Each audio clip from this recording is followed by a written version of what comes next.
Here's why today's U.S. election matters for crypto. It's unlikely a crypto bill will become law this year, but not impossible. It is election day in the U.S. At some point in the coming hours, days and weeks, we'll know which major party wins control of the House of Representatives, the Senate and the White House. Presidential candidates Kamala Harris and Donald Trump might get most of the headlines, but which political party controls Congress probably means a lot in terms of how cryptocurrencies will be treated in the nation, especially in the short term. You're reading State of Crypto, a CoinDesk newsletter looking at the intersection of cryptocurrency and government. Click here to sign up for future editions. Today is election day in the U.S. There are numerous seats up for grabs in municipalities, state legislatures and governors' mansions across the country. There are 435 races in the U.S. House of Representatives, 33 races for the Senate, and, of course, voters will choose who will occupy the White House for the next 4 years. The next president of the United States will have an important role choosing regulators and potentially even advocating for crypto regulations, taking executive action or lobbying for legislation. This could likely will shape the crypto markets in the U.S. for years to come, and, in fairness, this was also true in 2020 and 2016. But this also stretches beyond this one single industry. The makeup of the House and Senate will likewise determine what sort of legislation, if any, is passed in the next few years and how that legislation might actually be implemented. From all accounts, the 2024 elections will be historically tight. Various House and Senate races and the presidential contest appear to be a coin flip. In other words, if you're reading this, can vote in the U.S. election and haven't yet, your vote may matter a great deal. On the crypto front, there exist several paths for legislation at the moment. They largely depend on the outcome of the election, which, it's worth pointing out, we may not know immediately. If one party wins the White House, House and Senate, they take office in January. We likely won't see any further progress toward crypto legislation this year, said Representative Tom Emmer, a Republican and current majority whip. That's because if a single party is poised for that trifecta, lawmakers can just wait a few months to craft a bill that wouldn't require heavy compromise with the other party. If Republicans are in charge, I believe you will see some of FIT 21, the Financial Innovation and Technology for the 21st Century Act, in the final deal. But it may have to wait until, if President Trump is victorious, it may have to wait until he's inaugurated to actually get put into law, Emmer said. If different parties control the House and Senate next year, as groups like Cook Political Report predict, things get more complicated and a lot more subjective. In that event, lawmakers may be more willing to compromise on legislation this year, Emmer said during an interview in early October. This could see crypto legislation advance as part of the National Defense Authorization Act or a funding bill, whether that's a continuing resolution or a proper budget. Senator Chuck Schumer, a Democrat and current majority leader, told listeners at a Crypto for Harris event in August that he believed it would be possible to pass a crypto bill by the end of 2024. Just what that legislation might be is still anybody's guess.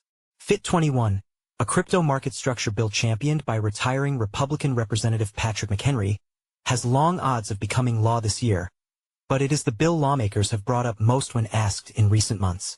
Representative Andy Barr, a Republican running to succeed McHenry as chair of the powerful House Financial Services Committee, said last month the bill should be reintroduced next year if it doesn't pass through and become law this year.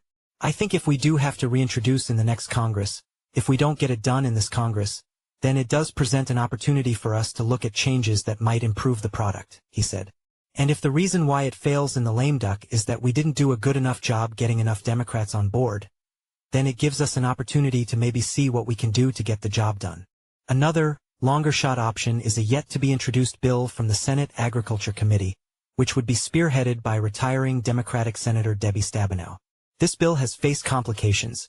It hasn't even been introduced yet and faces opposition from the leading Republican on the committee. But in the event of a divided Congress, lawmakers may well decide it's a better vehicle than starting from scratch in 2025. Republican Senators Cynthia Lummis and Tim Scott discussed how this could play out during an appearance at a SALT symposium in August. Under their hypothetical, the bill would likely see some combination of commodities provisions, stablecoin provisions and other banking issues attached to what may end up as a very broad financial services bill, and then it's got enough flow to pass. One issue, she said, was whether there would be enough legislative days after the election for lawmakers to go through this entire process. Another issue, Emmer said in October, is the Senate has not gotten past the idea stage yet.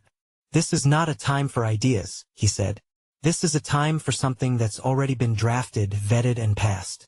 I am not telling you it's going to get in that final deal, but if there is a final deal before the end of the year on funding the government and taking care of this budget, it is possible, with Patrick McHenry retiring at the end of the term, that some or all of that Fit 21 bill finds its way into that final vehicle. It's possible. I wouldn't rule it out. I wouldn't bank on it, but I also wouldn't rule it out. Representative Wiley Nickel, a Democrat who is leaving Congress at the end of this term after his seat was redistricted, said in an interview last month that a bipartisan combination gives us the best chance of moving the bill. Again, noting that some of this depends on how the election turns out, he also pointed to Fit 21 as a possible bill that can move through the House and Senate before the year ends. Bipartisan support for whichever piece of legislation does move will also ensure it's more lasting, he said. There are really good bipartisan majorities on all these issues, he said. The point that I just keep making, though, is it's important, if we really want to get things done, we do it together in a bipartisan way. Crypto's Guide to the Election. CoinDesk will run a live blog Tuesday evening in the U.S. tracking election. There are a number of House and Senate races that this industry is closely watching, whether because a candidate has expressed views about crypto legislation or because industry groups have put money into ousting incumbents, or both. In the Senate, the industry, largely through the Fairshake Super Political Action Committee and its affiliated PACs, has pumped nearly $80 million into a handful of races, with half of this $40 million going to unseat Ohio Democratic Senator Sherrod Brown, the current chair of the Senate Banking Committee, and support Republican challenger Bernie Moreno. That race is largely even, according to 538's aggregation of polls. Some $20 million has gone to directly supporting Democratic Senate candidates.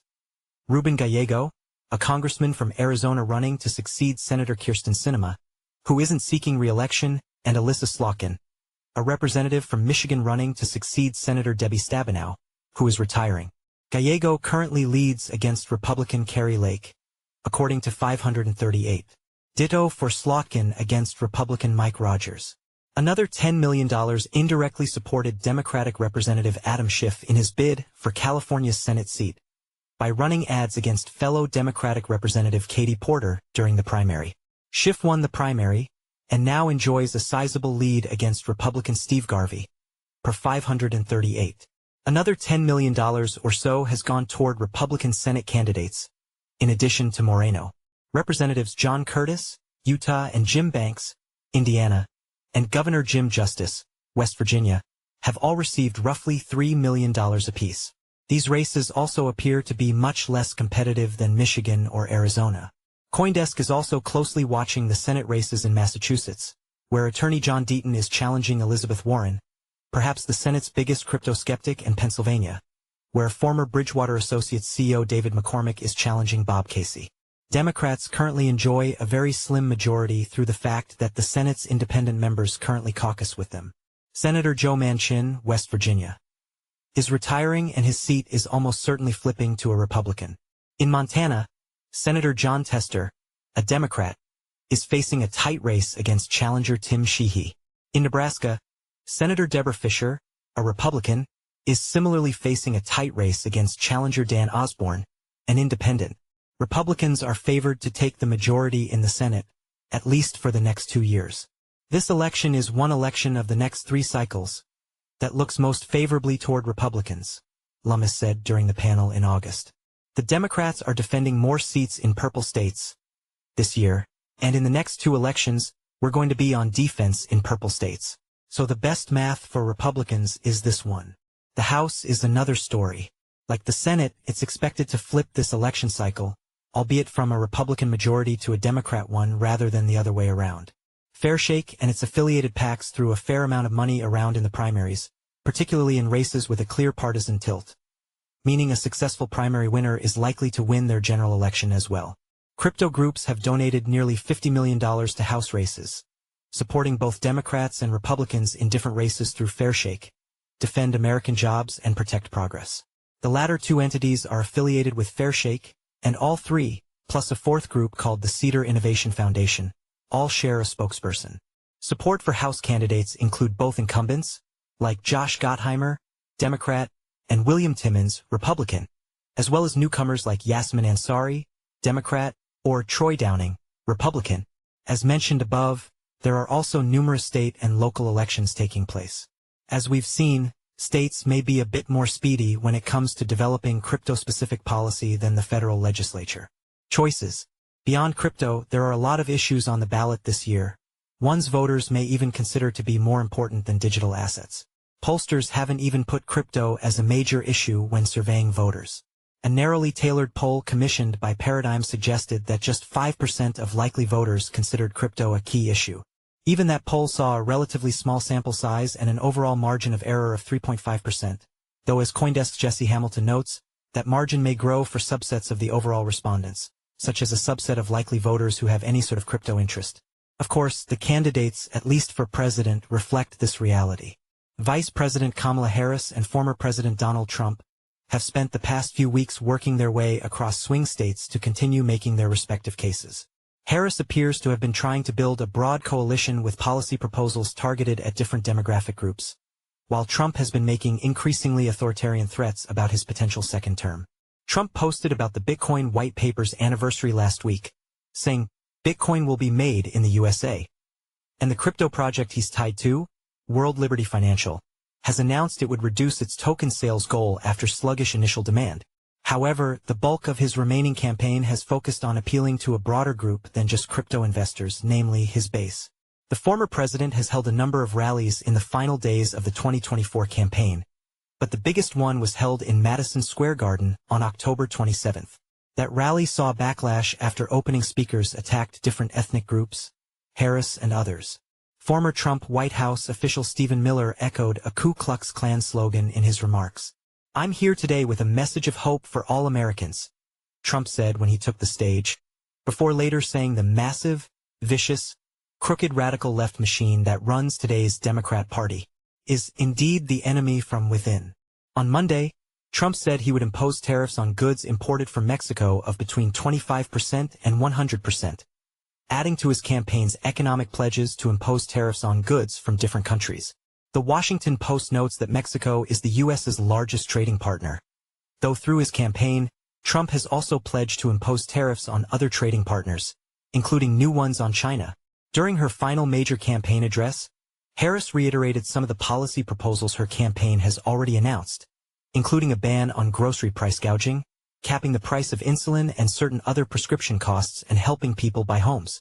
For decades as a prosecutor and a top law enforcement officer of our biggest state, I won fights against big banks that ripped off homeowners, against for-profit colleges that scammed veterans and students, against predators who abused women and children and cartels that trafficked in guns, drugs, and human beings, she said on October 29th.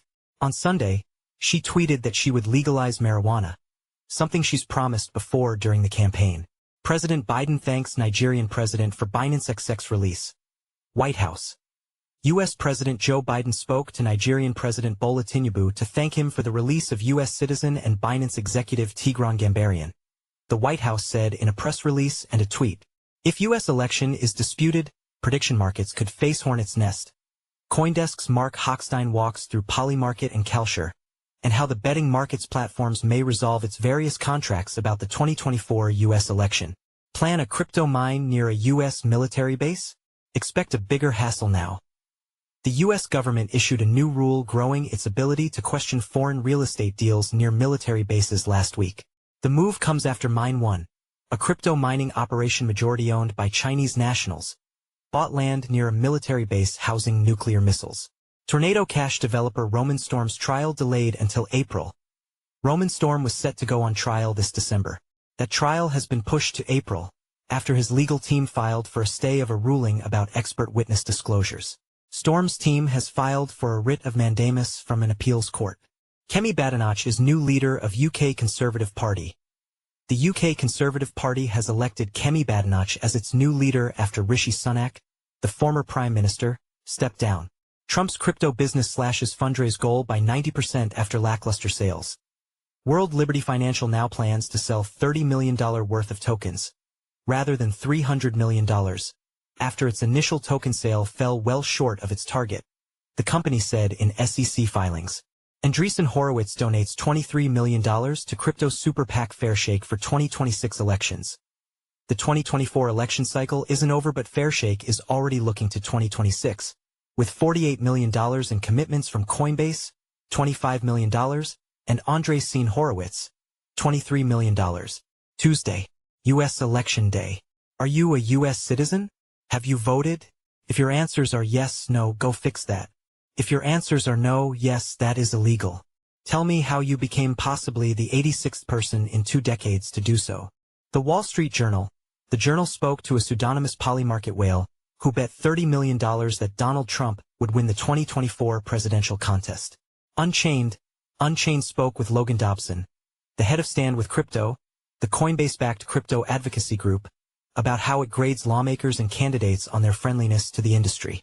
As a bonus, there's some inside baseball on the reporter's interactions with Stand with Crypto in reporting this story.